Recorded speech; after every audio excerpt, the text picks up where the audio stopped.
Hi friends, మన education సిస్టంలో maximum qualification వచ్చి డిగ్రీ. అది బీటెక్, బీఎస్సీయా, బీఏ, బీఫార్మసీయా, ఎనీథింగ్ ఏదైనా సరే మ్యాక్సిమం ఎండ్ ఆఫ్ క్వాలిఫికేషన్ వచ్చి డిగ్రీ. దాని తర్వాత ఒక జాబ్ కావాలి. సో చాలామందికి ఈ జాబ్లోనే గవర్నమెంట్ జాబ్స్ మీద అయితే ఇంట్రెస్ట్ ఈ మధ్యన పెరుగుతుంది. ఇప్పుడు లేటెస్ట్గా నీకు కనుక సెంట్రల్ గవర్నమెంట్ జాబ్ కొట్టి సెటిల్ అవ్వాలనే ఇంట్రెస్ట్ ఉంటాయి. 14,582 జాబ్స్ గాను సెంట్రల్ గవర్నమెంట్ ఎస్ఎస్సి అంటే స్టాఫ్ సెలక్షన్ కమిషన్ బోర్డు ద్వారా రిక్రూట్మెంట్ అయితే రిలీజ్ అయింది. వెబ్సైట్ కమెంట్స్ బాక్స్లో ఇచ్చాను, చూసి మీరు కన్ఫర్మ్ చేసుకోవచ్చు. అయితే అసలు ఈ జాబ్స్ ఏంటి? మొత్తం ఇవి 37 రకాలైన జాబ్స్. లిస్ట్ అవుట్ చేసి చెప్పాలంటే చాలా ఉన్నాయి. ఫర్ ఎగ్జాంపుల్గా చెప్పాలంటే income tax inspector, income tax assistant, auditor, assistant section officer, junior assistant, junior statistical officer, statistical investigative officer, ఇలా చాలా రకాల జాబ్స్ ఉన్నాయి. ఏ టైప్ ఆఫ్ జాబ్ అయినా సరే కేవలం మీకు డిగ్రీ కంప్లీట్ అయితే సరిపోద్ది. మీ డిగ్రీ రెగ్యులర్ అయినా డిస్టెన్స్ అయినా కేవలం డిగ్రీ కంప్లీట్ చేసి ఉంటే 18 ఏళ్ళు పూర్తయి ఉంటే ఈ జాబ్కి మీరు అప్లై చేసుకోవచ్చు. మీ ఏజ్ మ్యాక్సిమం ఏజ్ వచ్చి ఓపెన్ కేటగిరీ 30 ఏళ్ళు, బీసీ వాళ్ళకి 33 ఏళ్ళు, ఎస్సీ ఎస్టీ వాళ్ళకి 35 ఏళ్ళు, హ్యాండిక్యాప్డ్ వాళ్ళకి 40 ఏళ్ళు, ఎక్స్ సర్వీస్ మ్యాన్కి వాళ్ళ యొక్క సర్వీస్ మీద బేస్ అయ్యి వయో పరిమితిలో సడలింపు వర్తిస్తుంది.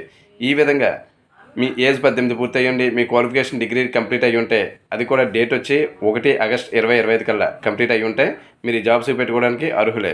మీరు కావాల్సిన డాక్యుమెంట్స్ వచ్చి పెద్దవి ఏం అవసరం లేదు. జస్ట్ మీ 10th class xerox copy, Aadhaar card, మీ యొక్క సిగ్నేచర్, అలాగే మీ డిగ్రీ తాలూకా డీటెయిల్స్, సర్టిఫికేట్స్ ఏమి అప్లోడ్ చేయమంటూ డీటెయిల్స్ మాత్రమే సరిపోద్ది. ఈ డీటెయిల్స్ తోటి వెబ్సైట్లోకి వెళ్ళి అప్లై చేసుకోవచ్చు. ఇక ఫీజు విషయానికి అంటారా, ఆడవాళ్ళు ఏ క్యాస్ట్ వాళ్ళకైనా ఎటువంటి ఎగ్జామ్ ఫీజు లేదు. ఎస్సీకి, ఎస్టీకి, హ్యాండిక్యాప్డ్కి, ఎక్స్ సర్వీస్ మ్యాన్ కూడా ఎటువంటి ఫీజు లేదు. ఇక మిగిలిన వాళ్ళందరికీ ఒకవేళ ఉంటే కేవలం ₹100 మాత్రం ఎగ్జామ్ ఫీజు. ఈ విధంగా అప్లై చేసుకున్న వాళ్ళందరికీ కూడా ఒక టెస్ట్ ద్వారా రిక్రూట్మెంట్ చేసుకుంటారు. ఆ టెస్ట్ వచ్చి ఆగస్టు 13 నుంచి బహుశా 13 నుంచి 30 వరకు ఎగ్జామ్స్ జరుగుతాయి. ఎవరి ఎగ్జామ్ డేట్ ఎప్పుడనేది మీరు వెబ్సైట్లోకి వచ్చి హాల్ టికెట్లు డౌన్లోడ్ చేసుకోవడం ద్వారా అయితే తెలుసుకోవచ్చు. అలాగే ఎగ్జామ్ సెంటర్స్ కూడా మనకు నియరెస్ట్గానే ఉన్నాయి. అలాగే ఇక అప్లై చేసే వాళ్ళకి లాస్ట్ డేట్ వచ్చి 4 జూలై 2025. సో గైస్, మీరు అప్లై చేయాలనుకుంటే ఈ సంబంధిత కంటెంట్ తోటి వెబ్సైట్లోకి వెళ్ళి అప్లై చేయొచ్చు. అలాగే అప్లై చేసే ప్రాసెస్లో face authentication and live photo option అనే 2 ప్రాసెస్లు అయితే ఇచ్చారు. సో ఈ ప్రాసెస్లో కంప్లీట్ చేయాలంటే మన నేచర్ కంప్యూటర్ దగ్గర అయితే కనుక ప్రాసెస్ని అయితే కంప్లీట్ చేస్తున్నాం. అలాగే మీరు సెల్ఫ్గా చేసుకున్న అది మీ ప్రయారిటీ. ఇక జాబ్స్ రిక్రూట్మెంట్ కంప్లీట్ అయిపోయిన తర్వాత అందరికీ కూడా సర్టిఫికేట్ వెరిఫికేషన్ కంప్లీట్ చేసి పోస్టింగ్స్ అయితే ఇస్తారు.